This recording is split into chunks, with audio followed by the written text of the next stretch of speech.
soal ancaman lepasnya Papua dari Indonesia karena berita yang diwakilkan oleh Vanuatu itu mengancam bahwa Indonesia akan diseret ke pengadilan HAM internasional. Untuk menjadikannya satu kasus hukum internasional, saya pikir ini bisa menjadi kenyataan. Bisa kita simpulkan Papua lepas itu bukan lagi soal apakah akan, tapi hanya persoalan kapan, menurut saya, Pak.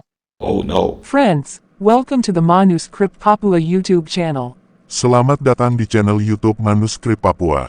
Teman-teman, pada bulan Desember tahun 2024 perwakilan Vanuatu atas nama MSG secara resmi telah bicara di ICJ di Den Haag, Belanda. Dan pada kesempatan itu Vanuatu juga sampaikan bahwa hak penentuan nasib sendiri bagi orang Melanesia di West Papua tidak bisa dilupakan. Namun Vanuatu konsentrasi penuh atas hak penentuan nasib sendiri bagi orang Melanesia di West Papua. Lebih panasnya lagi, bangsa Papua siap bawa Indonesia ke ICJ atas kejahatan perang dan pelanggaran hukum di Papua Barat. Para pejuang Papua Merdeka sendiri menilai Indonesia bangsa yang besar ini telah melakukan pendudukan ilegal di wilayah mereka, Papua Barat. Teman-teman, channel YouTube Yoshua Tewu telah mengangkat masalah ini dengan sebuah tema, Papua Merdeka di Ambang Pintu, diplomat Indonesia gagal di Den Haag. Dan dari dialog ini, yang menjadi sorotan dari saya YouTuber Manuskrip Papua adalah tanggapan dari Bapak Max Lawalata, soal, mungkinkah Indonesia dapat diseret ke pengadilan internasional. Teman-teman, apapun tanggapan Anda, jangan lupa komentarnya wajib sopan dan salam hormat dari saya YouTuber Manuskrip Papua. Manuskrip. Pak Max, selamat malam. Selamat malam, Pak. Coba-coba nampilkan wajah, walaupun kelihatan tidak gagah. Tambah muda kelihatannya, luar biasa. Begitu ya? Iya, bagaimana Bapak? Baik, Pak, sehat. Pak Max juga sehat ya, puji Tuhan. Sehat, syukur. Saya sengaja berpenampilan santai begini, Pak, karena saya nggak terlalu mau serius, karena pengalaman bicara Paradoks Papua ini terlalu menegangkan, serius sekali, jadi saya coba bawa rileks saja. Karena saya mau ada nuansa baru, hanya kita concern berbicara tentang hak-hak asasi manusia orang-orang asli Papua, saudara-saudara kita Papua ini. Lalu penegakan hukum di sana itu, yang menurut banyak laporan yang masuk ke saya, masih amat sangat diskriminatif. Ya, dan terakhir berita yang saya terima, waduh kalau mau bicara foto-foto Pak Max itu dengan video-video yang dikirimkan dari berbagai pihak, di dalam dan di luar negeri dari saudara-saudara orang Papua tentang penyiksaan, tentang pembunuhan, tentang segala macam yang lain-lain itu, waduh, itu mengerikan sekali dan mereka minta supaya saya tampilkan dan tidak memenuhi syarat untuk ditampilkan hal-hal seperti itu, sehingga saya membahasakannya secara lisan saja. Tapi Pak Max pasti sudah punya kiriman-kiriman foto atau video-video yang bagaimana saudara-saudara kita orang-orang asli Papua mengalami penderitaan yang luar biasa. Mereka dianiaya, mereka didiskriminasikan, mereka dieliminir, mereka diperlakukan, bahkan seruan dari beberapa tokoh Papua ini, kita dianggap seperti binatang, bukan manusia. Dan begitu kejinya, menurut mereka, pemerintah memperlakukan kami seperti itu. Dan itu sebabnya, ini sebenarnya saya berkali-kali ingin supaya ada pihak perwakilan pemerintah Indonesia atau siapa saja yang berpihak kepada Indonesia, tanda kutip berpihaknya, untuk mengkantor isu-isu dari kalangan orang asli Papua sendiri. Ya, tetapi kita mau berbicara secara objektif saja. Jadi penekanan di sini Pak Max, saya netral secara pribadi dan saya sendiri, channel ini juga tidak punya orientasi mendukung Papua Merdeka atau apapun itu. Tapi saya berpihak, kalau saya mau katakan, saya berpihak kepada penegakan hukum, keadilan dan kebenaran di tanah Papua, terutama hak-hak asasi manusia orang-orang asli Papua. Itu saja. Oke, Pak Max, Anda pernah dengar berita terakhir tanggal 6 Desember 2024? Barangkali Anda bisa bicara sedikit Pak Max tentang, menurut apa yang saya prediksi, kayaknya diplomat Indonesia gagal ini mencegah orang-orang di Mahkamah Internasional HAM di Den Haag itu berbicara tentang penentuan nasib sendiri itu. Silakan Pak Max, sambil saya masukkan Pak Habib Syakur. Selamat malam, Bib. Selamat malam, shalom. Shalom. Wah, luar biasa. Dua-dua ini tambah ganteng ini Pak Max dengan Habib Syakur ini. Luar biasa. Habib Syakur ini beberapa kali kita ngobrol di telepon, beliau minta kalau bicara tentang Papua, beliau ingin diikutkan. Walaupun tidak diundang secara khusus karena beliau gemas lihat saudara-saudaranya orang Papua ini mendapatkan perlakuan yang tidak manusiawi. Tapi nanti Habib ganti-gantian kita ngobrol ya.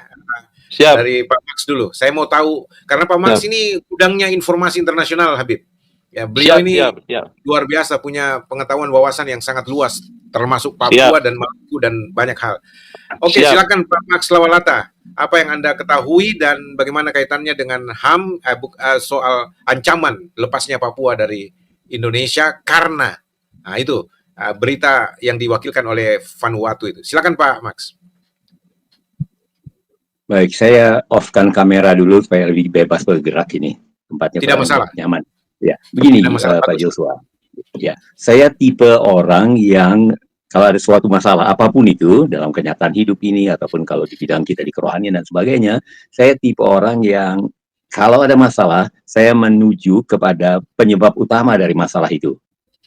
Dan selesaikan penyebab utama itu, maka otomatis masalahnya akan selesai. Sangat simpel.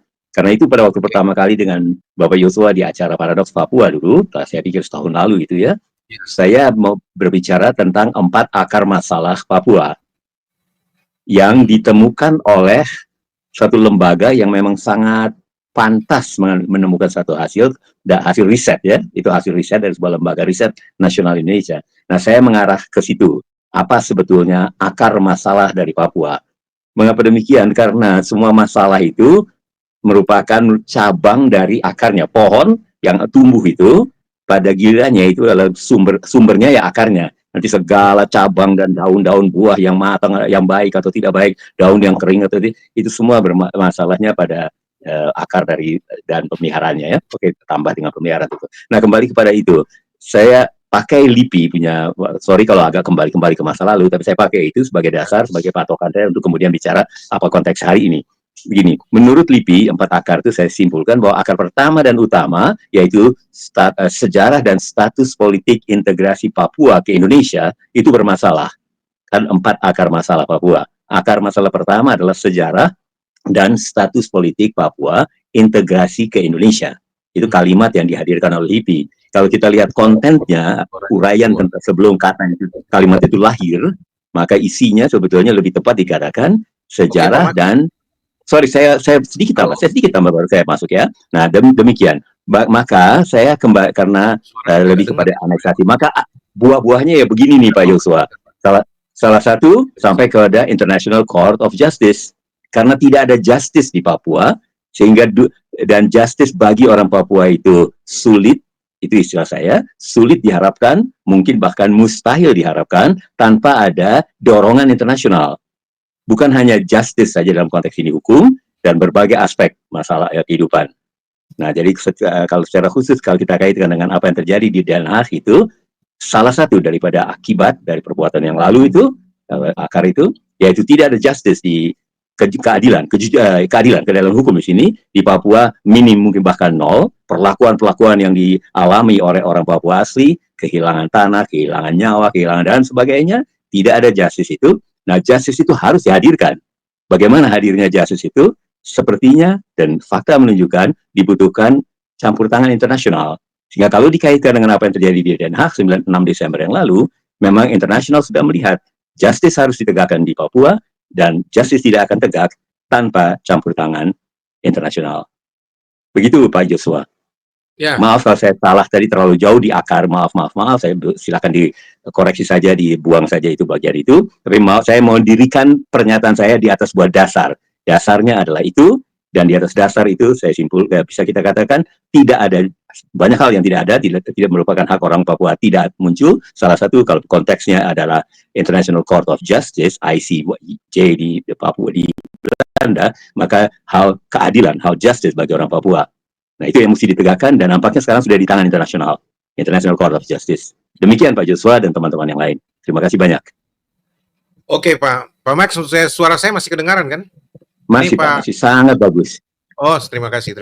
Ini diperlukan karena saya juga ada streaming yang lain ini, jadi dalam pengertian satu, tapi saya nggak sebutkan, nggak boleh karena dia tubrukan nanti, jadi biar saja gitu. Tapi senang karena ini diriwain kembali Pak. Memang karena kan ada hasil riset yang tidak terbantahkan Nah, begitu. lembaga riset itu sendiri sudah mengganti nama. Saya nggak tahu maksudnya mengganti nama untuk apa. Ya, Apakah untuk menghapus semua rekaman riset itu atau semacam memori riset yang telah dilakukan sebelumnya, terutama ada kaitannya tentang Papua, saya nggak mengerti. Tetapi ya, saya percaya itu tidak terjadi secara kebetulan. LIPI berganti jadi BRIN, ya. ya. Dan kita tidak tahu setelah itu juga tidak ada pembahasan-pembahasan lebih lanjut untuk follow up dari hasil riset Papua. Oke, baik. Ancaman negara-negara Melanesian ini seperti Vanuatu, Solomon Island dan PNG dan lain-lain itu yang masuk dalam MSJ itu mengancam bahwa Indonesia akan diseret ke pengadilan HAM internasional. Apakah memungkinkan itu, Pak Max? Atau itu cuma mimpi saja dari teman-teman Melanesian ini? Silakan Pak Max dulu. Melanesian Spearhead Group ya Pak ya.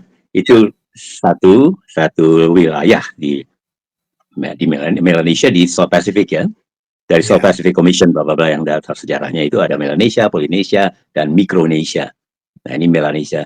Apakah memungkinkan kalau yang mengajukan itu adalah mereka-mereka yang memang punya wewenang untuk mengajukannya, para lawyers dalam konteks ini, dan mereka punya data yang cukup besar, cukup kuat untuk menjadikannya satu kasus hukum internasional, maka mengapa menjadi tidak mungkin? Bagi saya demikian. Saya tidak mau mendahului mereka dengan mengatakan, kan sudah terbukti begitu banyak video, begitu banyak berita bahwa memang telah terjadi pelanggaran HAM yang sangat masif. Kembalikan saja ke mereka.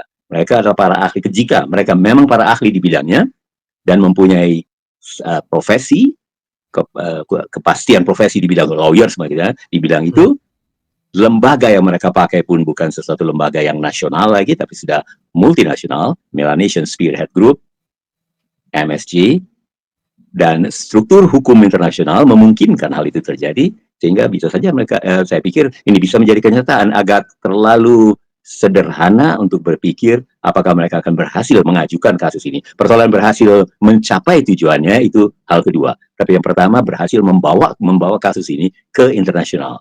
Bahwa telah terjadi apa yang dilaporkan untuk kejahatan HAM atau pelanggaran HAM berat itu. Begitu. Sebentar sedikit, sorry. Maaf sedikit tambahan. Sementara sebetulnya pelanggaran HAM berat itu sudah juga ada dalam salah satu akar dari 4 akar itu kan. Jadi sudah ada dari dulu. Indonesia sendiri, tim ahli Indonesia sudah memutuskan itu. Nah sekarang sedang begitu Pak. Nah Demikian, berarti bisa dikatakan bahasa akankah Papua merdeka bisa jadi mungkin bukan lagi bicara akan Papua merdeka tapi kapan. Seperti ya, Pak. Itu bahasa-bahasa yang saya dengar itu Pak Max. Itu bagaimana Pak? Saya berpikir demikian dengan cukup banyaknya data yang ada pada saya ya, yang saya mulai dengan itu tadi beda bosan, tapi itulah dasarnya. Di atas basis itu dikumpulkan berbagai dasar baik dari segi hukum, kemanusiaan, ekonomi dan sebagainya yang kita simpulkan dalam 2 kata indah itu, keadilan dan kebenaran. Apakah keadilan terjadi mereka alami, apakah tidak, kebenaran mereka alami apa tidak.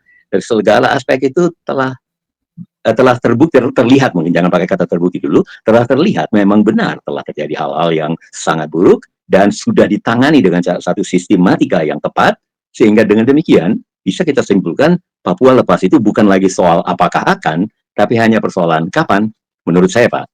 Wow. Karena data-data itu yang menjadi dasarnya itu kan sebetulnya data-data yang adalah fakta. Demikian, tadi saya introduksi dengan International Court of Justice yang di Den Haag itu, mereka mengambilnya dari aspek apa? Pelanggaran HAM dan sebagainya. Yang menarik ini dilakukan oleh satu International Court. Apakah tidak bisa kita berharap dilakukan oleh Indonesian Court of Justice? Nampaknya tidak bisa. Dan berhentikah itu jika Indonesian Court of Justice tidak melakukan apa-apa kemudian berhenti begitu saja? Ternyata tidak berkembang, sehingga sekarang International Court of Justice mengambil langkah di bidang justice, keadilan, hukum, dan lain-lainnya. Demikian Pak. Jadi kembali lagi saya tutup, sorry. Apakah akan? Menurut saya bukan persoalan apakah akan lagi, tapi persoalan kapan. It's a matter of time lah, begitu Pak. Terima kasih. Artinya kalau ICJ itu Indonesian-nya, kita bicara I-nya Indonesia, tidak bisa, terpaksa internasionalnya. Jadi kalau Indonesia bisa menyelesaikan, berarti tidak usah ke mahkamah internasional toh.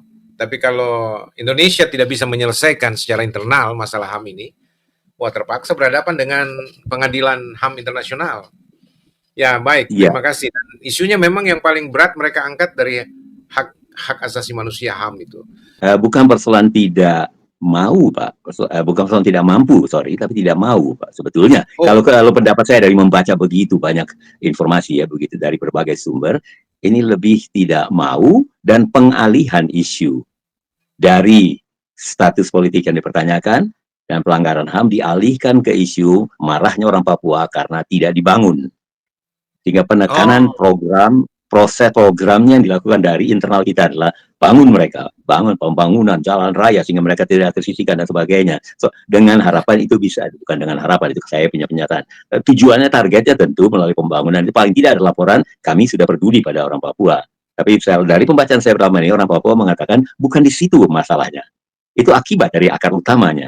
Bagaimana kami ada di sini, sebabnya mereka referendum ulang kalau paling moderat, yaitu adakan kembali referendum, biarkan kami menetapkan di mana kami mau berada, bersama Anda atau sendiri, lalu berjalan selanjutnya. Demikian Pak Yosua.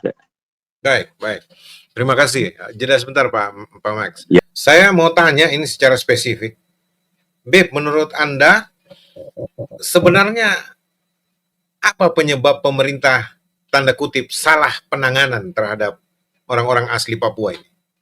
Kira-kira di mana masalahnya? Karena ada juga isu yang mengatakan politisasi Papua dengan proksi politiknya Damai Kartens itulah penyebab. Menurut Anda gimana, Bib? Sebetulnya, kalau pemerintah Republik Indonesia bisa membaca dan bisa masuk ke jantung anak-anak Papua, disitulah anak-anak Papua jatuh hati dengan pemerintah Republik Indonesia. Sebetulnya Damai Karten itu tidak perlu ada jika pemerintah Republik Indonesia bisa meraih jantung hatinya anak-anak Papua. Bisa memikat hatinya. Dalam artian memikat dan memahami betul. Dan bisa memberikan janji-janji kemanusiaan. Dalam artian mulai hari ini, mulai saat ini, anak-anak Papua tidak boleh menangis bersedih. Anak-anak Papua harus tertawa gembira, makmur kehidupannya, makmur kehidupannya, merdeka lahir batinnya, dan pemerintah Indonesia harus memberikan skala prioritas yang khusus kepada anak-anak Papua. Apa artinya Damai Karten? Apa artinya semua? Jika pemerintah Republik Indonesia memakai jalan lain, memakai jalan yang bisa merusak jantung anak-anak Papua, yang bisa merusak hati anak-anak Papua. Kira-kira demikian. Ya. Setuju, Beb. Artinya ini kembali lagi kepada mestinya ada pendekatan dan penanganan yang tepat terhadap orang-orang asli Papua. Cuma kan pemerintah juga selalu memberikan semacam counter jawaban daripada argumentasi seperti yang diberikan oleh Habib Syakur ini bahwa loh kami sudah berikan alokasi dana terbesar, provinsi terbesar penerima dana terbesar adalah Papua gitu loh, apalagi yang kurang, bahkan kami usahakan untuk pemerataan pembangunan dengan membagi Papua jadi 6 provinsi. Itu kan salah satu itikat baik pemerintah, sehingga kami tidak boleh dicurigai yang enggak tidak mengurusi orang-orang asli Papua. Yang justru bikin kacau orang Papua itu adalah orang Papua sendiri, yaitu pemberontak-pemberontak di Papua itu, ya yang disebut KKB dengan KST itu. Seandainya mereka tidak ada KKB dan KST ini, Papua jadi aman, tentram, nyaman, dan sungguh orang-orang Papua bisa tertawa dengan renyah dan seterusnya bla bla bla. Itu argumentasi pemerintah Indonesia. Nah, tapi di satu pihak kita melihat bahwa apa yang namanya perlakuan-perlakuan diskriminatif itu terus terjadi. Ini kan menjadi paradoks sekali gitu loh. Menurut Pak Max, bagaimana dengan kaitannya dengan Habib Syakur bicara ini? Sebenarnya kalau pemerintah Indonesia mau membuka diri, merangkul mereka, lalu kemudian memberikan hak-hak mereka, nggak ada seperti sekarang ini Pak Max. Dan Damai Kartens tidak perlu ada. Pendapat Pak Max, apakah itu menyelesaikan atau gimana Pak? bisa menyelesaikan masalah-masalah yang terselesaikan oleh tindakan itu. Saya spesifik misalnya, masalah yang ada lapar. Tindakan yang dibuat, kirim makanan. Selesailah masalah kelaparan saat itu.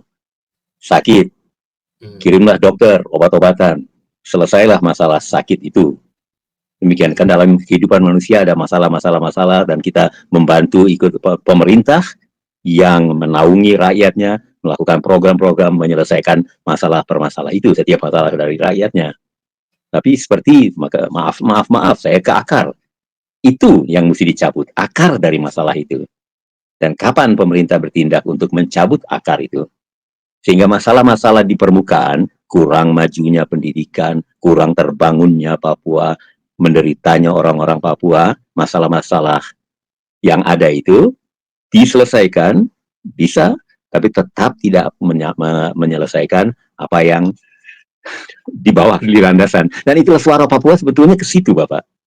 Bukan persoalan pembangunan, bukan persoalan kami dan sebagainya dan seterusnya, tapi beri kami hak untuk menentukan apakah kami itu satu bangsa sendiri kan. Saya panjang lebar lagi ke situ sudah. Tapi itu dia di situ, Pak. Cabut akar itu dan ya, oke, sedikit tambah kalau ke arah itu. Mungkin masih ingat bukan bahwa Indonesia pada waktu itu ada dua, kan? Netherlands India dengan ibu kota Batavia yang memang harus diselesaikan oleh penjajah-penjajah lalu yang dikalahkan oleh tentara dan akhirnya penjajah barunya dikalahkan di Perang Dunia Kedua itu oleh sekutu. Nah, para penjajah lama itu harus mengatur kembali bekas wilayah jajahannya bukan untuk menjajah kembali, tapi untuk menyiapkan wilayah-wilayah itu menjadi merdeka. Atlantic Charter yang tertulis juga di Undang-Undang Dasar kita bahwa penjajahan adalah kemerdekaan adalah hak segala bangsa. Nah, waktu untuk Hindia Belanda kembalilah di situ diatur untuk menjadi satu negara serikat. Nah, itu cerita lain lagi sampai berubah jadi negara kesatuan, itu nanti keluar tema. Nah, untuk Papua kan dua, Netherlands India dengan Batavia ibu kotanya, kemudian ada Netherlands New Guinea, Netherlands New Guinea, Netherlands Papua kalau kita sebutnya. Beda. Nah, ini diselesaikan oleh bekas penjajahnya, ya Belanda, dengan cara disiapkan sebagai sebuah negara merdeka 1 Desember 61 sudah disiapkan dengan segala kebutuhan dari sebuah negara, atribut, bangsa, ada lagu kemerdekaan, bendera, bla bla bla. 1 Desember 61. Tapi kalau lompat-lompat saja 19 Desember, apa terjadi di Jogja, Trikora, pecah perang, diselesaikan New York Agreement 15 Agustus 62 dan terus berkelanjutan sampai sekarang. Jadi negara yang tadinya mau didirikan bekas penjajah wajib untuk mendirikan bekas jajah, menyiapkan bekas jajahnya menjadi sebuah negara merdeka, terganggu melalui peperangan di Trikora, bla bla bla. Akhirnya kesimpulan melalui perundingan menjadi bagian dari Indonesia yang disimpulkan oleh LIPI melalui cara yang tidak betul, bermasalah lah gitu. Nah demikian, nah itu jadi kata kuncinya di situ, bukan masalah-masalah permukaan seperti kasihan mereka miskin, betul itu penting, sakit, jalan rayanya rusak, gedung-gedungnya tidak ada, uang begitu banyak, kayak pendidikan tertinggal di belakang, itu betul masalah-masalah yang perlu dan harus segera diatasi, tapi tetap tidak menyelesaikan apa yang menjadi pemicu utama dari seluruh gerakan ini. Bagaimana kami menjadi bagian Anda. Demikian, Pak. Pak Max, apakah betul, saya nggak bantah seluruh statement Bapak, cuman ada satu pertanyaan untuk memperjelas, paling tidak mempertajam di sekitar historical Papua tentang 1 Desember 1961. Apakah benar melalui persiapan apa yang dilakukan oleh Belanda, misalkan sebagai komitmen apa itu negara apa, lalu kemudian Pak Max itu mereka betul-betul secara legal sudah memperoleh kemerdekaan mereka, karena isunya kan itu kontradiksi satu dengan yang lain. Bisa Pak Max lebih memperjelas sebenarnya konteks 1 Desember 1961 itu apakah betul atau cuma framing dari pihak Papua saja dan itu tidak betul seperti yang dibantah oleh pihak Indonesia? Silakan Pak Max. Ya. Kalau framing saya jangan ke sana. Saya mengambil apa yang terjadi di dunia internasional. Ya, kembali tadinya bangsa-bangsa Eropa yang jauh lebih maju dari ini memperluas wilayahnya kemana-mana. Akhirnya di Eropa sendiri, Jerman dan Italia menjadi lebih kuat dari yang lain, membombar, menghancur perusatan. Belanda pun dihancurin oleh mereka. Mereka mau nyebrang ke Inggris, ini Eropa. Lalu di Asia, Jepang menjadi sangat kuat. Dia memperluas wilayahnya sampai ke menguasai yang sekarang kita sebut Indonesia ini, mengalahkan Belanda, bekas penjajahnya, dia kuasai. Lalu dia malah sampai ke Pearl Harbor, terjadilah penyerangan Pearl Harbor, dan ini men-trigger dua bangsa besar ini, Inggris dan Amerika, dan membentuk sekutunya, lalu mengadakan pecahlah Perang Dunia Kedua itu kita tahu. Dengan sebelum mulai Perang Dunia Kedua itu, Roosevelt dan Truman di sebuah kapal di Atlantik telah mengatakan kami ikut perang bukan untuk memperluas wilayah jajahan, tapi untuk menghentikan penjajahan di bumi di dunia ini. Semua bekas daerah jajahan harus menjadi negara mereka, termasuk Belanda. Belanda tidak punya hak untuk kembali menganeksasi, mengagresi, menduduki lagi Indonesia. Dia sendiri bangsa pontang-panting dikalahkan Jerman kok diselamatkan. Tapi kenapa semua ini bisa? Ya dia datang ke sini memang betul melakukan tugasnya untuk menyiapkan negara bekas jajahannya ini menjadi negara mereka. Lalu mengapa terjadi tergangguan itu? 1936, Dawsey, ahli ilmu bumi atau apapun dari Belanda, waktu Belanda masih di sini, dia jalan-jalan ke Papua kan, dia melihat, wah gunung ini menurut ilmunya, ini gunung ini isinya luar biasa ini. Tahun 1939, dia pulang dari Papua sana, dia buat laporannya, masih Belanda kuasai semua, dia buat reportnya, dia serahkan pada Juliana. Tahun 1939 dia serahkan pada Ratu Juliana. Ini ada kekayaan luar biasa di situ. Dawsey punya. Pecah Perang Dunia, kita nggak tahu tuh terjadi Perang Dunia, Jerman kuasai Belanda, Belanda dibebaskan oleh sekutu, dokumen-dokumen semua yang bawa porak-poranda disimpan oleh Amerika, termasuk dokumen tentang apa yang ada di gunung itu, yang sekarang kita tahu Tembagapura, Freeport itu lebih tepat saya pakai istilah itu. Ketemu, nah tahun 56 itu kan pertama kali mereka mulai mencoba, waktu Freeport sendiri mengalami persoalan di tambang-tambang emas di Amerika Latin yang mulai merdeka, mereka punya tambang-tambang dinasionalisasi, butuh sumber. Ingat itu dokumen itu yang ditemukan, tulisan Dawsey yang ditemukan di Belanda yang perang akibat perang tahun 45 itu waktu mereka akan dibebaskan. Diambil mulai dari tahun 56, berangkatlah Mr. Tuan ini, ahli yang memeriksa, benar nggak sih dokumen ini, Freeport berangkat.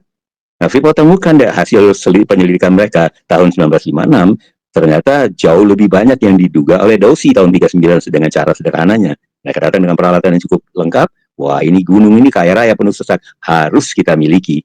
Kata harus itu miliki. Nah, kemudian Indonesia, bagaimana Soekarno, kemudian perbedaan seterusnya terjadi lagi 30 SPKI, Soeharto menerima SP 11 Maret, dia menjadi presiden, menerima kekuasaan, tahun 1963 dia menjadi presiden, 67 beliau menjadi presiden, pada waktu beliau jadi presiden, menandatangani kontrak kerja dengan Freeport selama 30 tahun, tahun 67, padahal New York Agreement menetapkan Act of Free Choice terlebih dahulu, PPRA dulu, kalau orang Papua mau, baru atau memutuskan gabung Indonesia, baru boleh bikin apa saja dengan anunya. Nah, dengan kekayaannya. Nah, dari latar belakang sejarah yang seperti ini saja kita sudah melihat bukan ketidakadilan dan ketidakbenaran. Maka apakah benar tadi pertanyaan Pak Yosa tentang apa tadi tepat-tepatnya?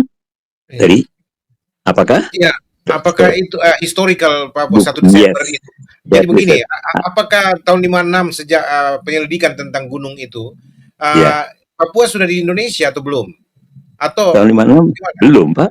Belum, Pak.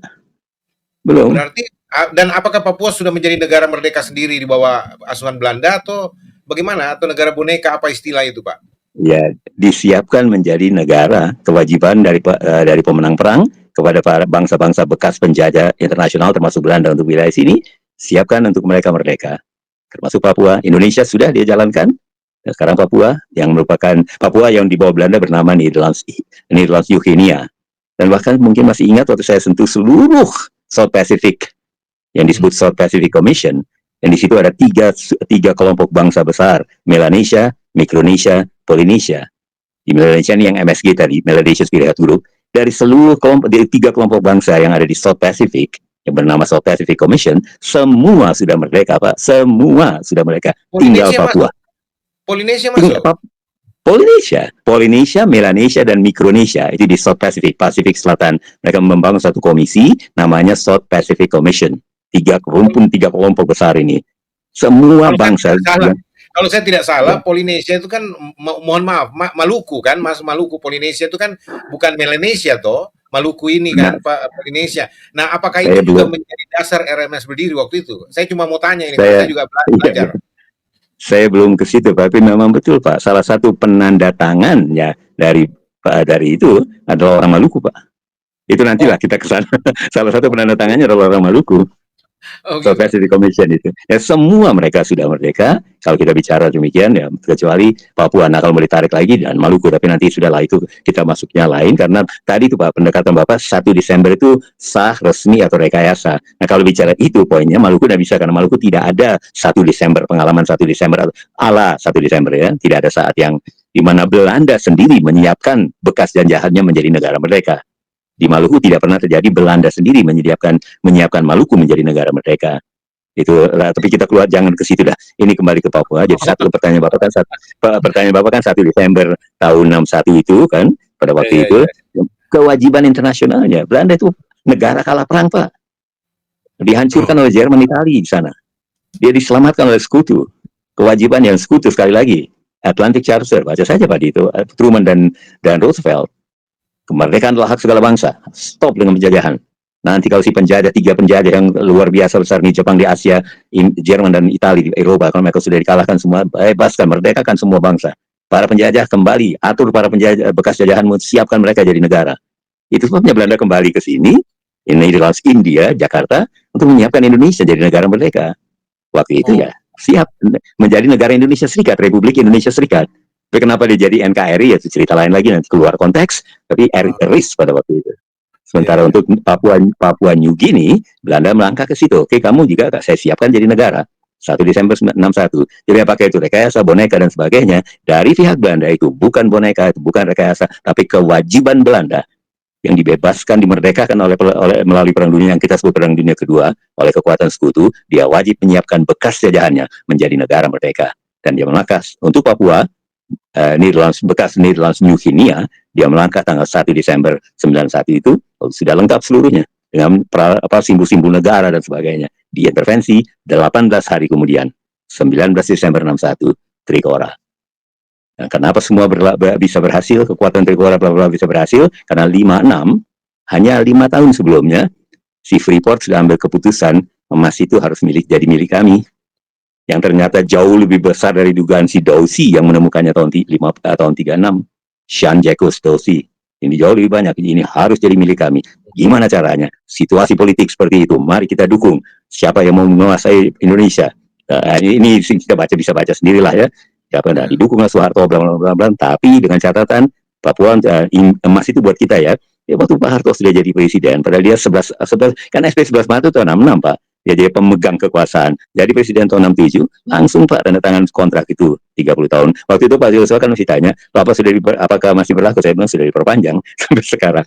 Nah, tapi persoalannya adalah, kok bisa tanda tangan kontrak padahal belum ada PPRA lah kalau pakai bahasa Indonesia. Artinya rakyat Papua, utamanya rakyat Papua diberi hak untuk menentukan sendiri melalui satu proses referendum. Mau kemana dia? Nah, proses referendum belum berjalan, sudah ditandatangani kontrak. Ilegal lah kontrak itu sebetulnya. Secara hukum, baik nasional maupun internasional, kontrak itu ilegal. Kembali ke pertanyaan utama, kenapa 1 Desember? Apakah 1 Desember merupakan satu rekayasa atau boneka? Menurut sejarah yang dalam konteks ini, ke sejarah peperangan yang terjadi di dunia, hingga pecah Perang Dunia Kedua, ini bukan rekayasa. Ini kewajiban dari bekas penjajah untuk mendirikan Papua merdeka. Papua sebagai sebuah negara. Terima kasih Pak. Berarti sebenarnya status Papua dengan Indonesia sama ya, bekas negara jajahan. Bekas jajahan kan, dan kalau Indonesia wajib dimerdekakan, maka Papua juga sebenarnya wajib dimerdekakan. Kalau kita mau bertanya-tanya secara logika akal sehat lah, yang pertanyaan awam lah, karena kan bicara itu hukum internasional toh Pak Max.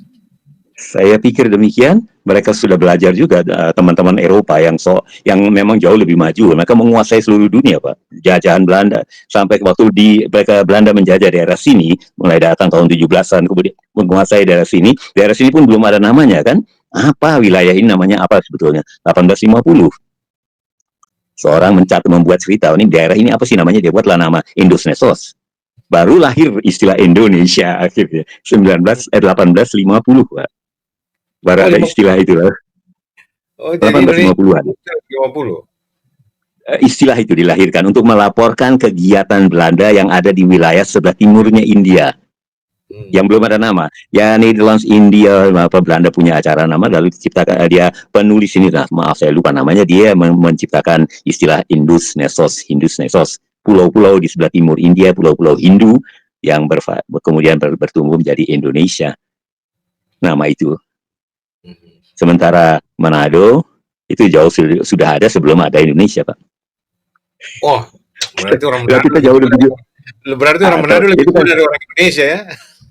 sebagai satu komunitas bernama, mempunyai Mhm. nama, maksudnya kita kan the Javanese people, the Manadonese people, the Malucans, dan semua kita sudah Yes. merupakan kelompok bangsa yang kemudian menyatu pada waktu membentuk negara. Waktu Belanda yang menjajah seluruhnya ini punya kewajiban menyiapkan menjadi bangsa negara sendiri, terpilihlah satu bentuk negara serikat. Semua bangsa-bangsa yang begini banyak ini kita kumpul jadi satu dan jadikanlah sebuah negara bernama Indonesia, tapi dalam bentuk pemerintahan Republik Indonesia Serikat. Itu dia, Mhm. Chris, yang Hatta sangat dukung. Kalau baca Pak Hatta punya dukungan ya begitu. Nah, dan Hatta dengan ini keluar ya, Hatta dan keluar si konteks. bintang Pamungkas. Iya, ya, itu keluar konteks, tapi kembali lagi, kalau pertanyaannya tadi 1 Desember 61 tadi, Ya, apakah Belanda telah melakukannya sebagai hanya satu main-main, hanya satu negara boneka, bla bla seperti yang sering kita baca.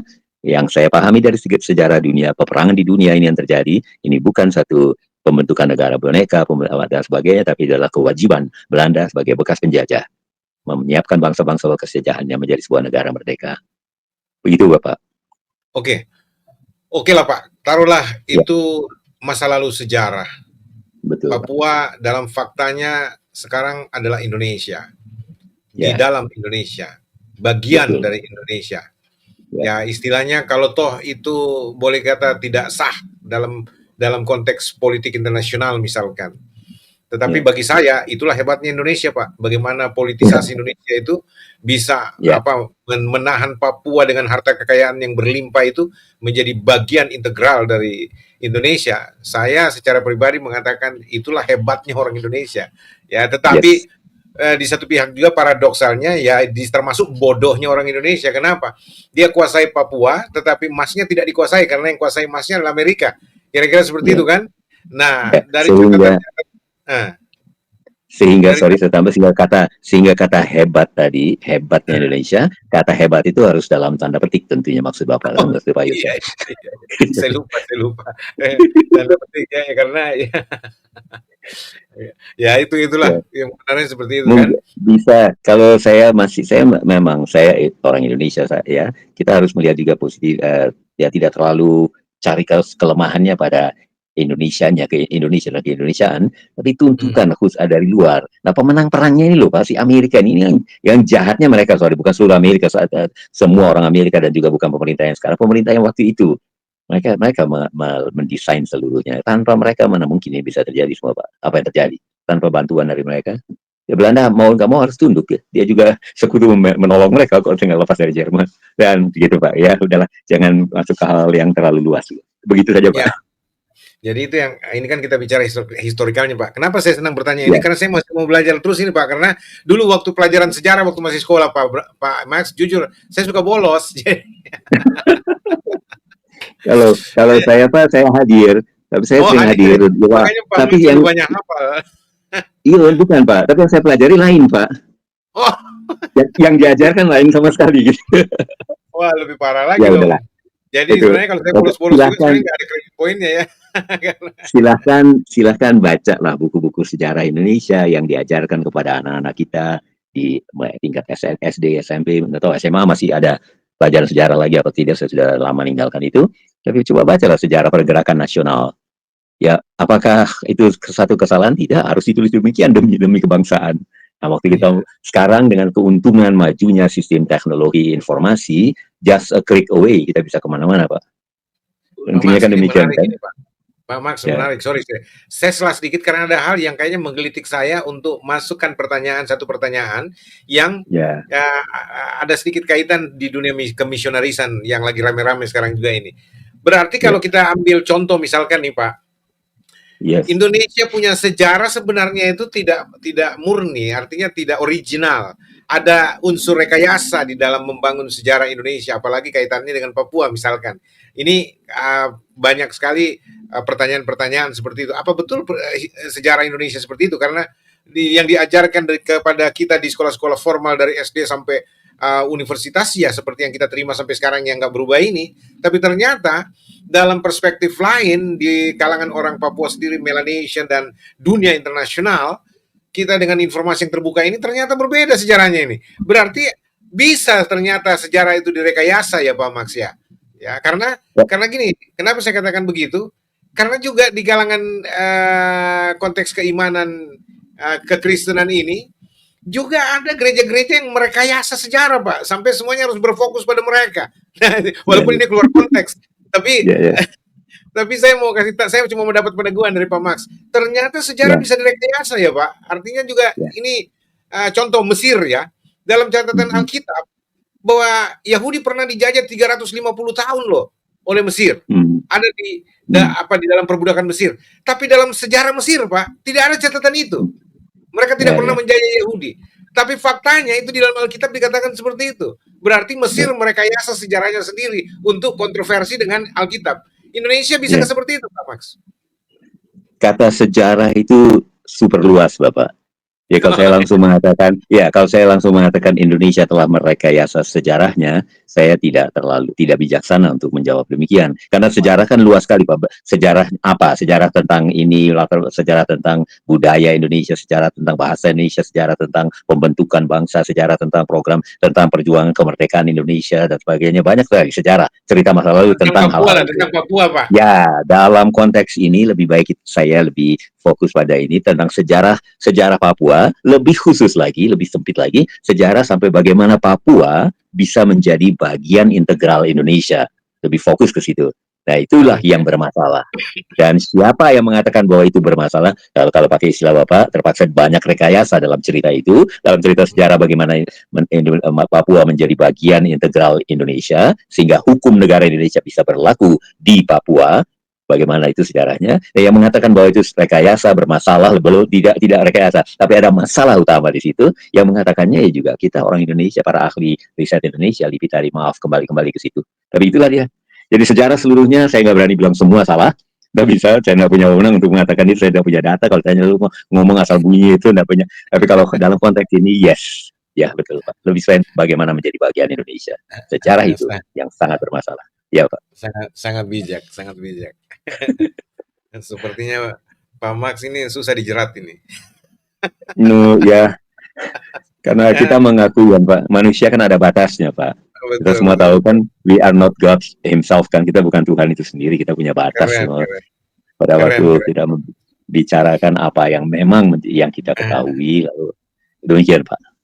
Oke, setelah rasanya aman-aman saja, tenang-tenang saja, tidak ada masalah lah, Papua kita sudah bisa kuasai, ini bahasa politik dari Indonesia ya istilahnya.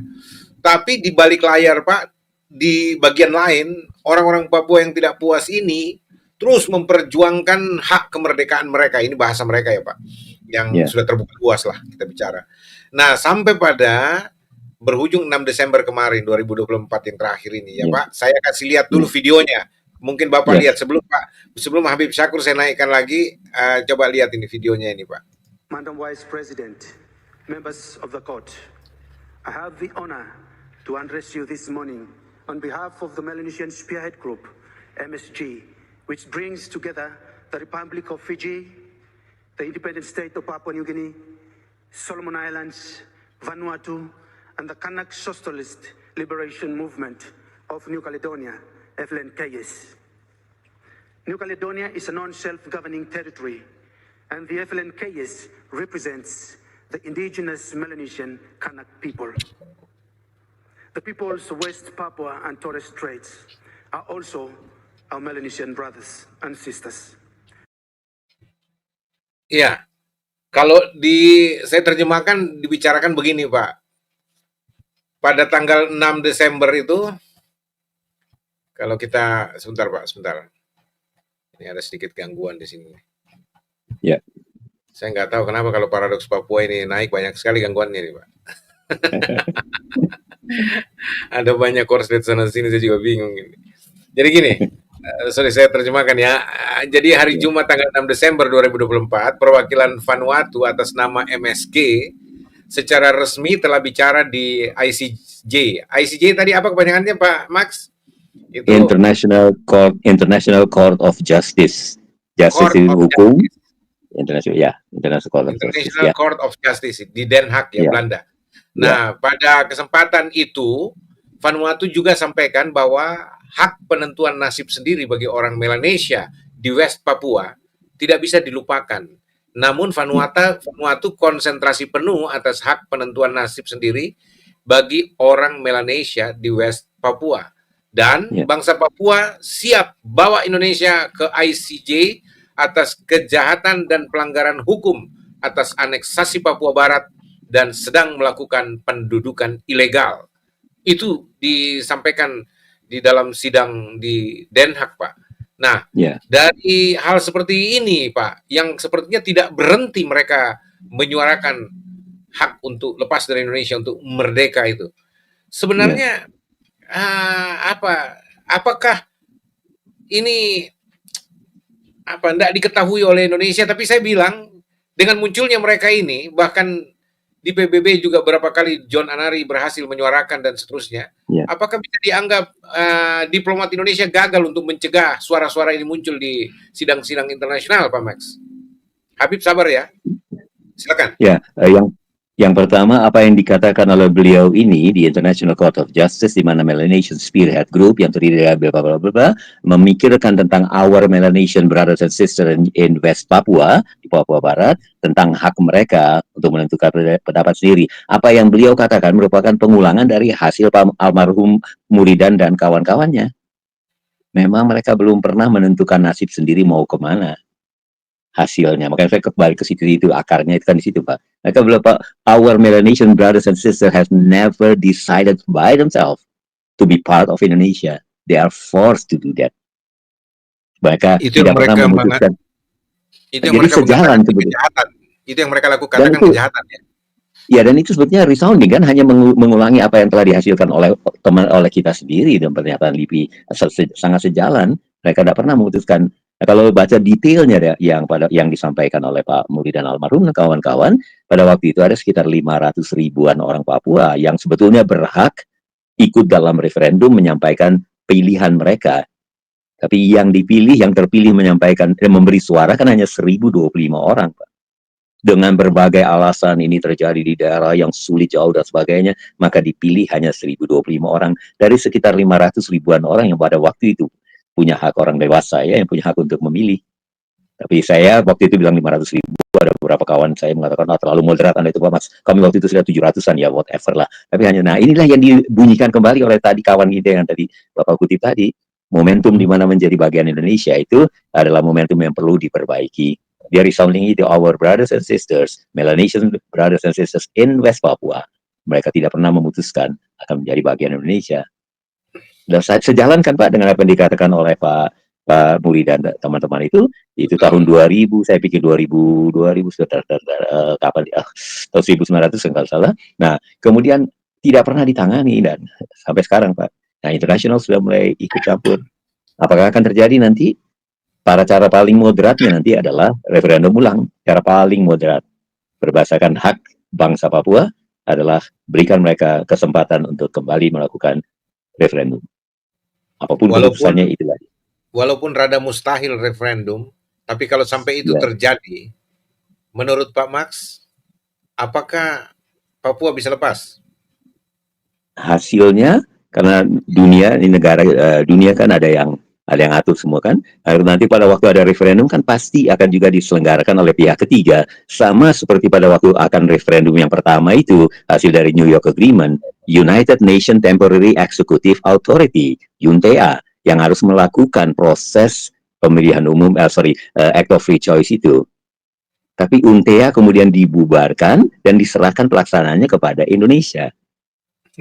Menjalankan PPRA, penentuan pendapat rakyat, untuk memilih antara mau tetap bergabung di Indonesia atau sendiri. Harusnya pihak ketiga dong yang melakukannya. UTA-nya dibubarkan. Nah, tadi juga dikutip oleh kawan kita yang dari Melanesian Spearhead Group itu, the non-self-government nations, negara-negara yang tidak punya pemerintahan sendiri, belum punya pemerintahan sendiri. Pada waktu itu bagaimana mereka membentuk pemerintahannya?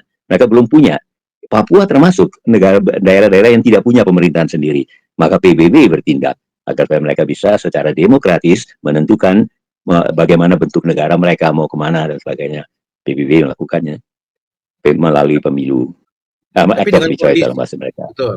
Tapi dengan kondisi orang-orang Papua sendiri tidak bersatu, rada mustahil Pak Max. Iya betul. Ya, memang kalau kata tidak bersatu itu kan memang masih mesti dilihat dari mana informasi itu kan Pak.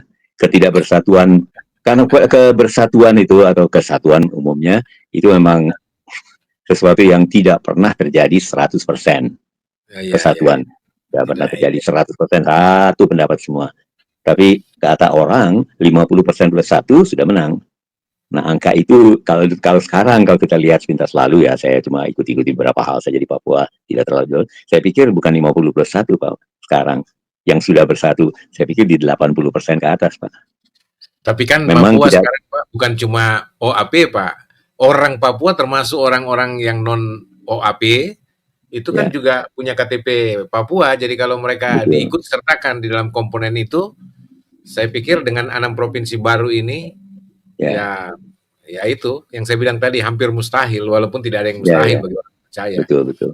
Karena Ya, itu sebabnya tadi dikutip juga non self government territory Pak. Jadi bukan kalau satu teritori wilayah yang belum punya pemerintahan sendiri. Nah, kalau wilayah-wilayah yang sudah punya pemerintahan sendiri, maka warga negara itu berhak untuk ikut memilih. Tapi satu teritori yang belum dinyatakan sebagai non self government territory, satu wilayah yang tidak punya pemerintahan sendiri, maka keanggotaan kewarganegaraan, hak bagian dari wilayah itu, teritori itu berbasis pada histori Pak, pada sejarah, pada kesukuan. Orang untuk Papua ya OAP. Pada mereka sama seperti keputusan, sama waktu Act of Free Choice itu kan hanya OAP. Karena dianggap sebagai satu daerah yang belum punya pemerintahan. Kecuali kalau sudah punya pemerintahan, maka semua warga negara, apakah dia OAP, non-OAP, kalau di Indonesia apakah dia orang asli Indonesia, atau keturunan, misalnya orang Manado menikah dengan orang Jerman, biasanya anak-anak cakep-cakep kan, begitu kan, kayak Pak Yosua begitu. Nah, ini mereka warga negara Indonesia, mereka berhak. It is a government state, negara yang punya pemerintahan. Tapi kan yang referendum pertama itu Pak, Pepera yang pertama itu kan ya kita tahu juga sendiri yang saya kan ini faktanya dalam Paradoks Papua semua sudah tersaji Pak bahwa Betul, itu boleh dikata 40% itu saja orang asli Papua di situ. Yang lainnya ada orang Sanger, Manado, Ambon, Timor. Nah itu berarti bukan OAB. Maksud apa yang 1025 orang itu yang dari antara yang ikut dengan ya betul Pak, saya kenal seorang, itu kalau saya sebut namanya, tapi saya kenal beliau adalah tokoh di Angkatan Laut.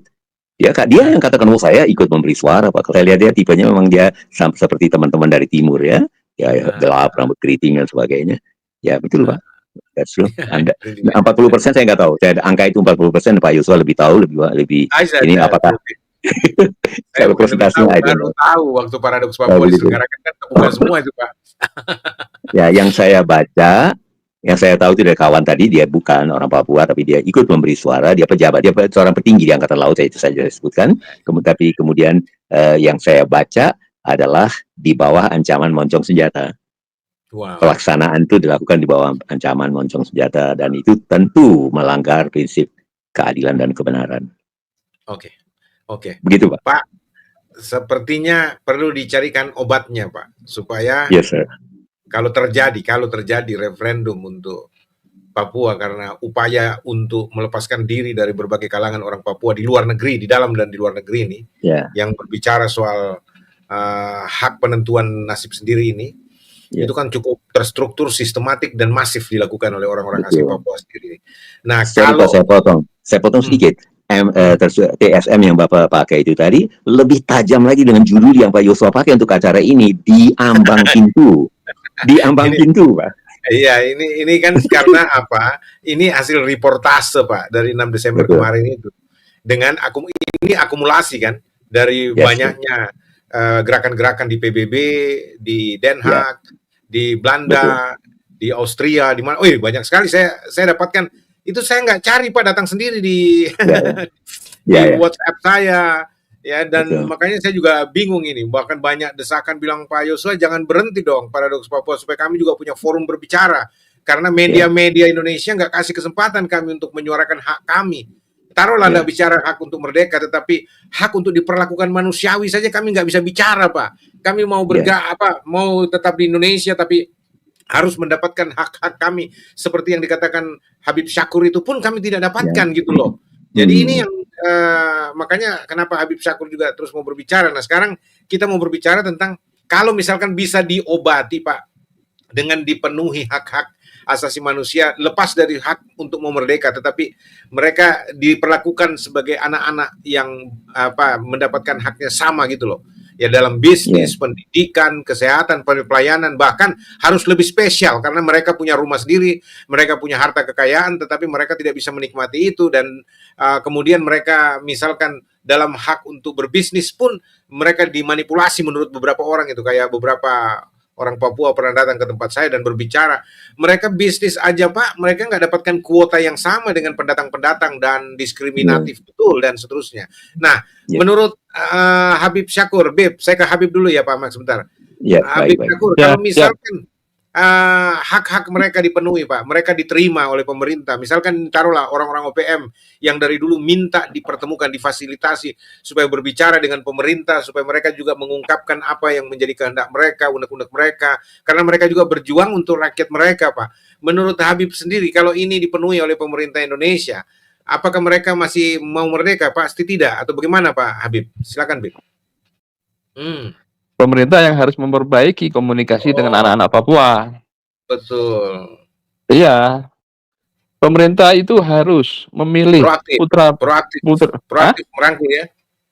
Merangkul, harus memilih putra-putra terbaik bangsa yang mampu menggandeng pemerintah untuk mengetuk hati anak-anak Papua. Anak-anak Papua itu bisa diketuk hatinya dengan bahasa Tuhan. Kenapa saya katakan dengan bahasa Tuhan? Karena begitu lembutnya jiwa anak-anak Papua, lembut dalam artian penuh dengan cinta kasih. Nah, di sini seharusnya OPM tidak perlu minta sama pemerintah untuk berdialog. Pemerintah yang datang kepada OPM, ibaratnya begitu.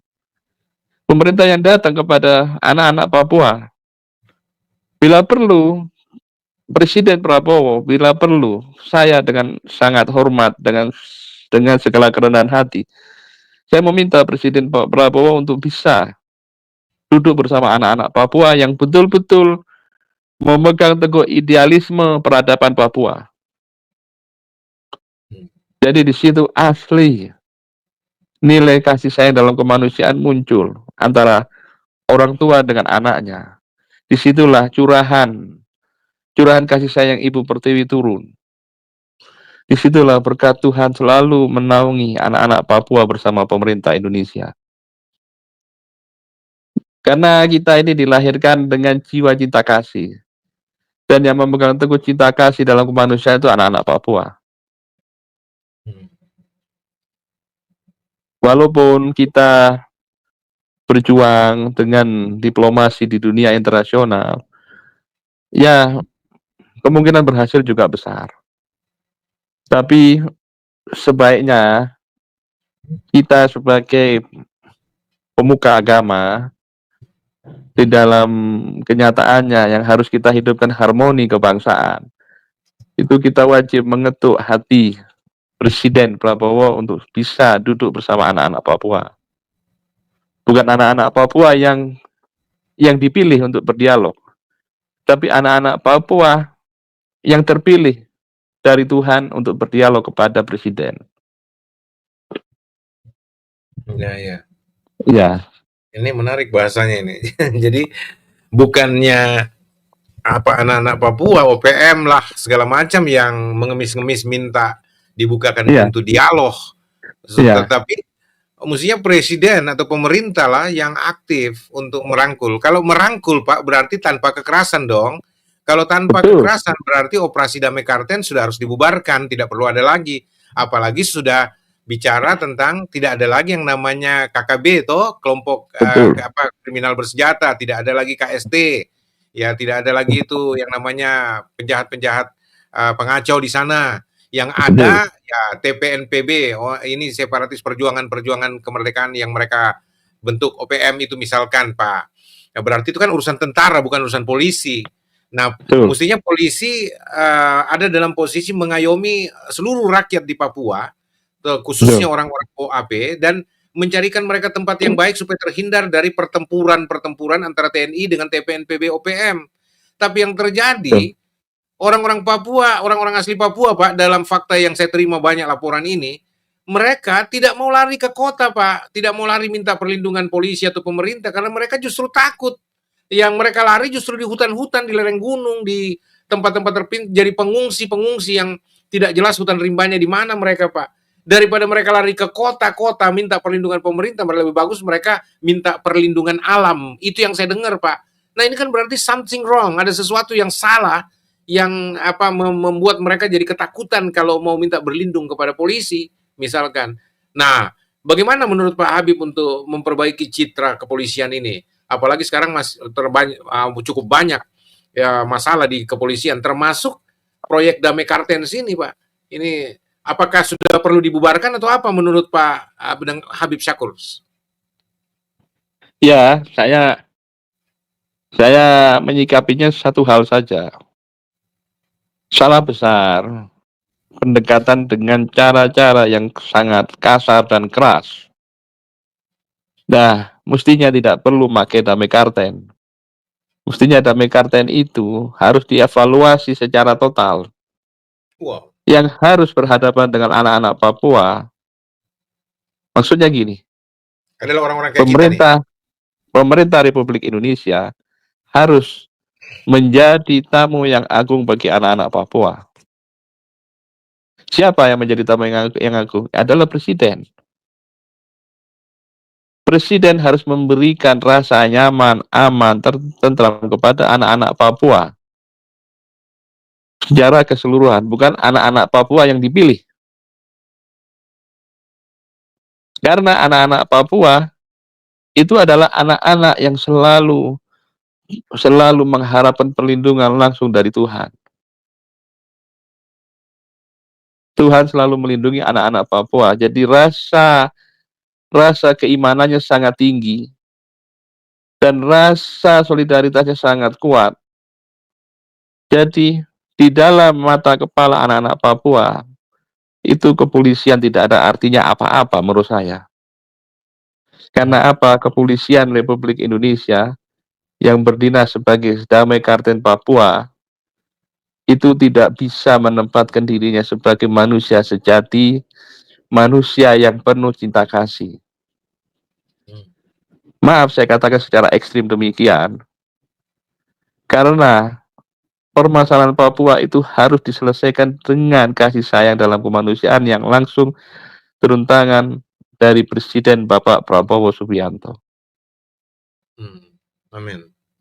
Karena kita kalau berbicara apapun judulnya, kalau Bapak Prabowo itu turun langsung berbicara dengan anak-anak Papua, maka derajat dan berkat Tuhan selalu menyertai presiden kita.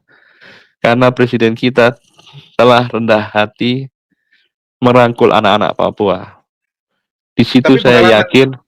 Sorry Pak Habib, saya potong sedikit. Tapi pengalaman Presiden Jokowi sudah 27 kali datang itu bicara dengan orang Papua tapi tidak pernah berhenti suara teriakan untuk merdeka itu. Kenapa? Apakah karena memang Pak Jokowi ke sana itu dikondisikan hanya bertemu dengan orang-orang tertentu tapi bukan orang-orang yang memang perlu dirangkul? Bagaimana menurut pengalaman Pak Habib selama ini? Maaf kalau saya katakan dengan sangat ekstrim. Pak Jokowi berbicara dengan anak-anak Papua yang dipilih. Oh, baru tahu saya ini. Jadi dipilih ya? Dipilih. Bukan yang berseberangan selama ini dirangkul? Bukan. Oh, itu informasi yang Bapak terima ya, Habib? Ya, ada informasi dan menurut mata batin saya, mengatakan demikian. Karena logikanya begini, Bapak Joko Widodo di saat menjabat presiden, ini maaf ya, dengan segala hormat, mohon maaf betul kepada semua kalangan yang mendengarkan ini, tanpa saya berbicara untuk menjatuhkan siapapun. Jika Bapak Joko Widodo itu berbicara kepada anak-anak Papua yang langsung bersentuhan dengan tidak dipilih, maka otomatis permasalahan Papua akan selesai. Berarti kalau Ini Pak hanyalah, berarti kalau Pak Prabowo nanti datang, Pak, misalkan ya, nggak boleh seperti di apa ya, Pak Jokowi punya protokoler dong. iya betul, betul, betul, betul. Artinya protokoler, artinya dalam protokoler memilih anak-anak Papua. Iya, yang diatur, direkayasa, Pak. Kalau bahasa kasarnya kan direkayasa tuh. Hanya orang-orang pilihan tertentu dan sudah diatur redaksinya. Kalau Pak Jokowi tanya begini, gini, bla bla, kamu harus Iya, jawab begini, bla bla.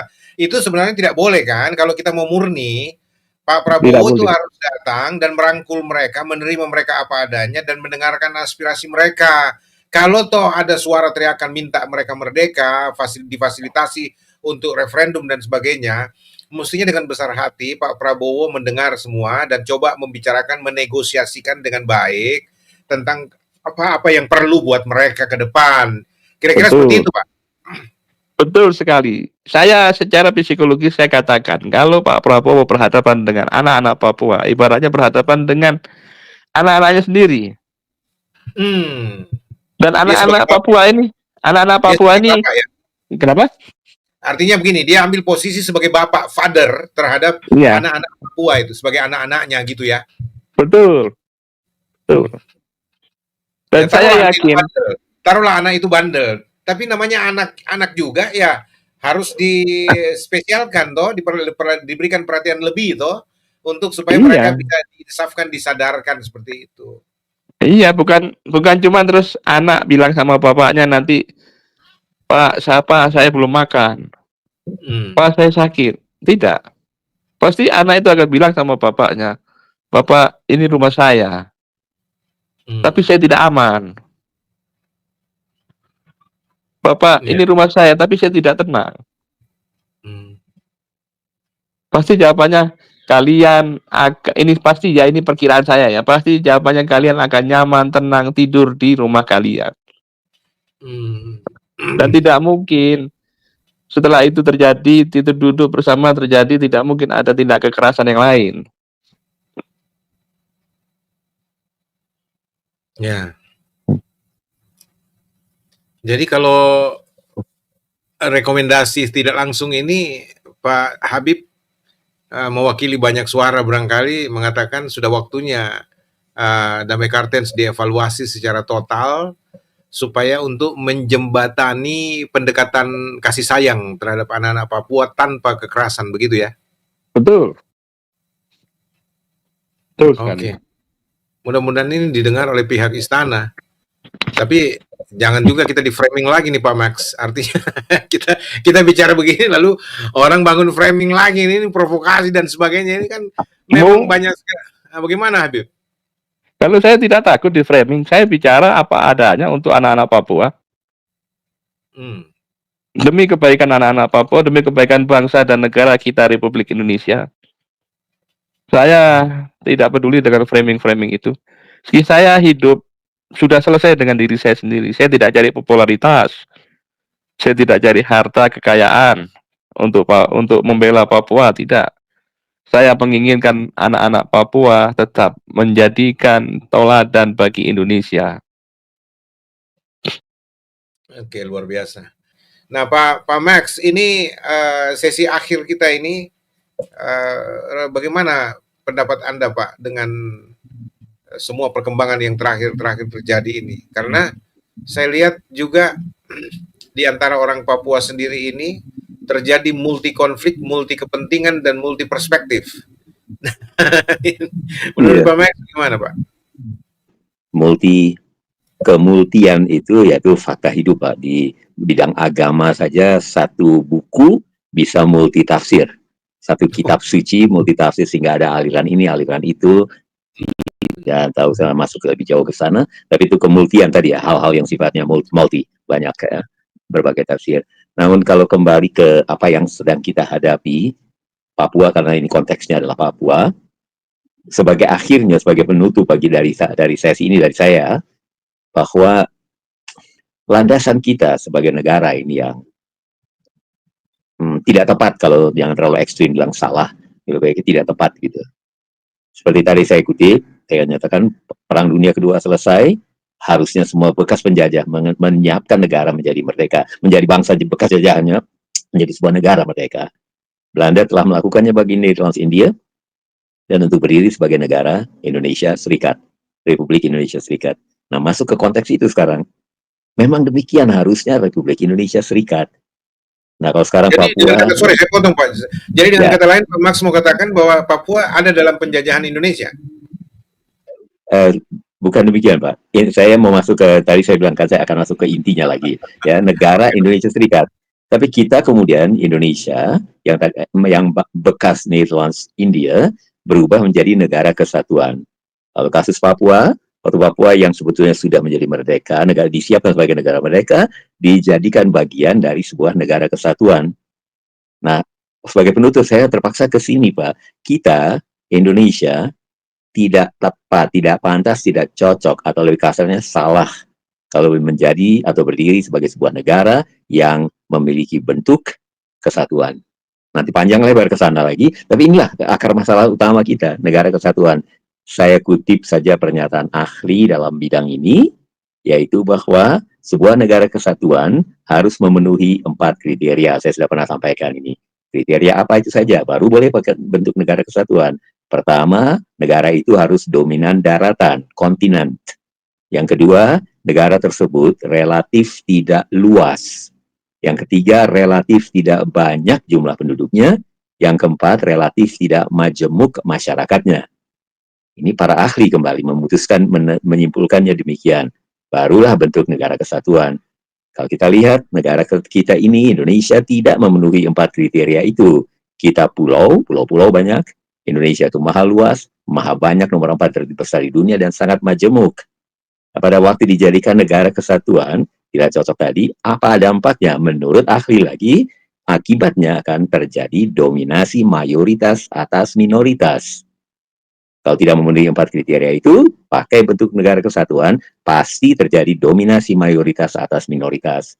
Nah, dalam konstruksi seperti itu, negara di mana telah terjadi dominasi mayoritas atas minoritas, dan jangan langsung dibaca mayoritas agama ya, saya tidak ke situ, saya tidak bicara mayoritas agama, sebagai mayoritas atas minoritas, dapat di dalam konstruksi seperti itulah Papua dibawa masuk ke dalam. Papua masuk ke dalam satu konstruksi di mana telah terjadi dominasi mayoritas atas minoritas. Nah, terjadi dampaknya besar kepada mereka yang super minoritas menjadi lebih minoritas, itu sebabnya tidak ada pembangunan dan sebagainya. Lalu cara terbaik buat mereka punya wadah itu, yaitu tidak bersama-sama dalam satu konstruksi, dalam satu konstruksi negara, di mana kemungkinan atau di mana telah terbukti dominasi mayoritas atas minoritas ini terjadi. Mereka lebih baik sendiri saja dan mengatur dirinya. Nah, ini saya masuk ke aspek lain, dan saya tidak lanjutkan di situ, stop saja. Tapi katanya pendapat saya, itulah di situ Pak, kita pada dasarnya Indonesia berada pada posisi yang landasan yang salah yang perlu kita perbaiki. Mari bersama-sama kita kembali ke negara berbentuk negara serikat, supaya setiap provinsi itu menjadi negara bagian seperti Malaysia, Australia, Amerika. Itu sangat luas, sangat banyak penduduknya, sangat majemuk masyarakatnya.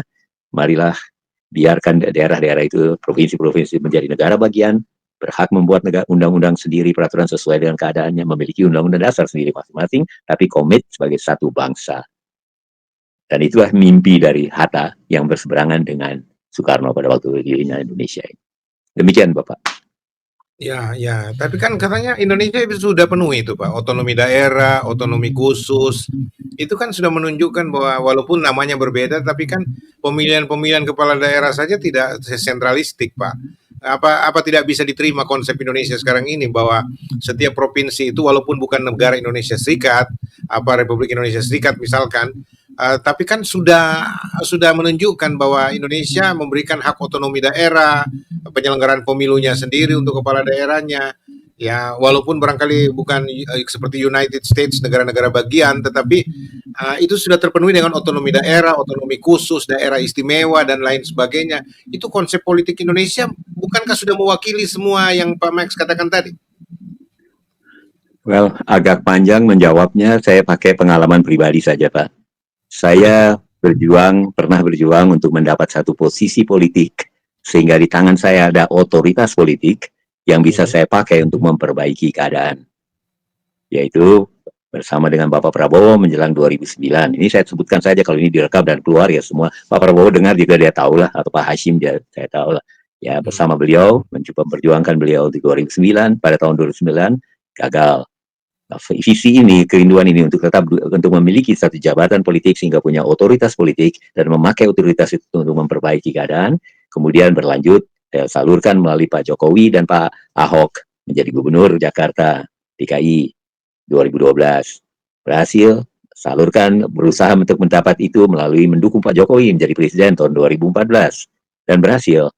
Setelah beliau duduk, kami berharap dipanggil untuk dapat satu jabatan politik, punya otoritas politik, dipakai untuk itu. Nggak dipanggil-panggil, Pak. Yang dipanggil dan sebagainya, dan seterusnya. Jadi akhirnya berjuang sendiri, coba usahakan sendirilah untuk mendapat jabatan politik dan memiliki otoritas politik. Di Indonesia hanya melalui satu lembaga, harus melalui partai politik. Nggak bisa PT, nggak bisa apalagi gereja, masjid, dan sebagainya, nggak bisa, harus partai politik. Bangun partai politik sendiri untuk pemilu 2019. Bersama kawan-kawan tentunya, dan disitulah saya belajar mendapat kesimpulannya. Impossible, Pak, untuk Indonesia dalam konstruksi semua ini yang tadi berharap otonomi dan sebagainya. Bagaimana pelaksanaan pemilu daerah, pilkada dan sebagainya dengan kekuasaan sentralisasi yang luar biasa ini, dari pengalaman pribadi mencoba membangun lembaga politik, partai politik, saya bisa simpulkan it's all about money, duit yang ngatur, semua duit yang ngatur. Karena kami pernah waktu itu untuk menjadi partai peserta pemilu 2019, syaratnya ABCDEFG, saya pakai cara ini. Kami tahu pada waktu deadline, syarat kami baru ABCDEF, kurang G saja. Jadi sempat saya di KPU waktu itu, tengah malam jam 12, tolak, tidak bisa Pak, partai Anda nggak bisa jadi peserta pemilu, kurang G saja. Saya masih ngemis, tolong dong Pak. Ini kan ABCDEF itu banyak Pak, 2,5 tahunan kami kerja Sabang Merauke Mengas Rote ini. Tidak bisa, syaratnya demikian. Pada saat yang sama, tidak lama kemudian, setengah jam sejak tengah malam itu, para pimpinan KPU datang. Lalu kepada saya dikatakan, KPU datang Pak, para pimpinan nego saja Pak. Kalau mereka setuju bisa. Dan terjadi negosiasi, nggak bisa Pak. Waktu negosiasi dibuat memang ketum yang nego, saya waketum. Waktu setelah ketum nego sekitar 20 menitan, malam itu juga, pagi buta itu juga. Ada hasilnya, saya tanya bagaimana Pak? Gagal Pak. Why? Too expensive Pak Max. Jadi nah, kemudian coba Pak mencari investor untuk bisa memenuhi itu supaya syarat itu walaupun kurang G itu bisa jadinya. Ada Pak yang mau membayarkan, ketemu. Tapi tadi itu kalau tujuan kita ABC yang saya katakan memiliki jabatan politik dan dengan demikian punya otoritas politik untuk memperbaiki keadaan, katakan itu ABC. Para investor mengatakan boleh kami biayai, tapi ABC Anda pindah ke XYZ. Kalau paham maksud saya, kami yang punya idealisme tentu mengatakan no thanks. Lebih baik saya tidak punya jabatan daripada saya harus jual idealisme saya dari ABC jauh ke XYZ. Demikian Pak, ini hanya istilah-istilah. Nah dari aspek ini pembicaraan tadi ini yang saya sebagai penutup itu, kita ada di satu konstruksi di mana walaupun kelihatan ada otonomi daerah segala macam otonomi khusus ya, tapi tetap saja sentralisasi sudah terbentuk dengan kuat dan mengarah kepada kekuatan keuangan. Itu yang banyak panjang lebar nanti. Sudah, saya stop di situ saja dulu ya Pak. Ya, tapi bagus sekali Pak Max, saya jadi tergelitik soal bagaimana penyelenggaraan pemilu di kita ini. Bukan main. Sistem pemilu yang menghamburkan banyak uang hanya Indonesia kayaknya. Ya bayangkan sampai sekarang ini Pak, hasil pemilu belum jelas. Ya walaupun ya katanya survei dan pelibatan segala survei itu saya pikir itu rekayasa semua, main semua untuk uang semua. Dan kenapa tidak bisa seperti Amerika sih Pak Max? Artinya lihat aja Presiden Amerika terpilih hari ini, suara masuk, besok sudah umumkan sudah jadi presiden, bla bla bla. Bayangkan, makanya saya sambil bercanda tapi serius juga sih. Kalau saya jadi ketua KPU Pak, saya akan buat sistem pemilihan kita seperti Amerika. 1 hari penyelenggaraan pemilu, ya, dan kemudian besoknya sudah diumumkan siapa presidennya, siapa gubernurnya dan seterusnya. Saya bisa lakukan itu kalau saya jadi ketua KPU Pak, gitu. Ya kenapa? 5 tahun Pak. Apa yang dikerjakan oleh orang KPU Pak? 5 tahun loh jaraknya untuk penyelenggaraan pemilu berikutnya. Ya masa 5 tahun itu nggak bisa membuat satu sistem yang sistem jadi? Alasannya daerah yang jauh-jauh 5 tahun Pak Max. Oh bicara begini saya sudah mulai tinggi juga suaranya nih Pak Max. Ya. Makanya saya bilang kalau saya jadi ketua KPU Pak, sistem pemilu saya rombak semua. Dan saya yakin tidak usah buang-buang banyak Pak Max.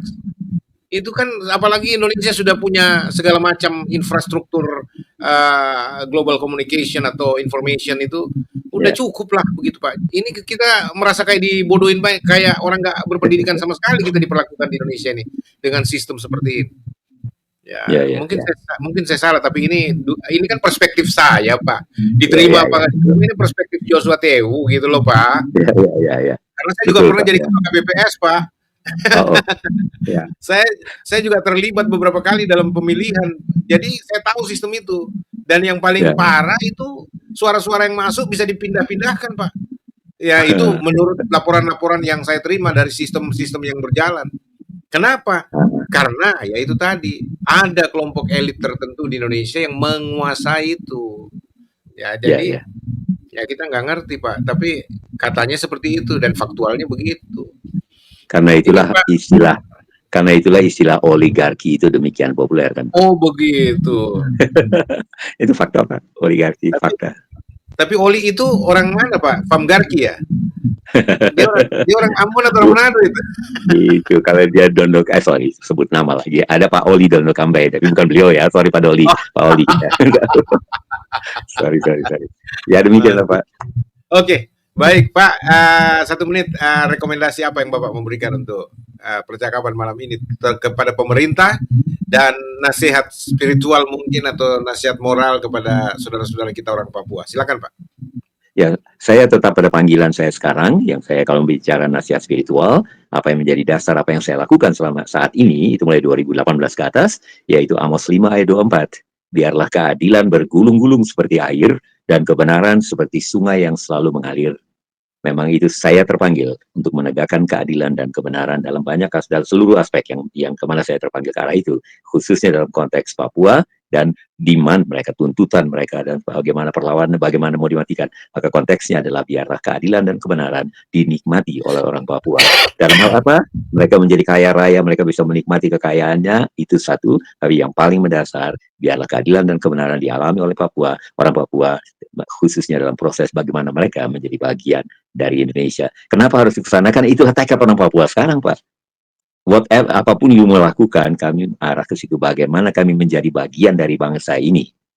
Itu yang harus diperbaiki. Bukan bangun kami, bikin jalan tol, buat rumah, sekolah terbaru, dan sebagainya. Itu ya.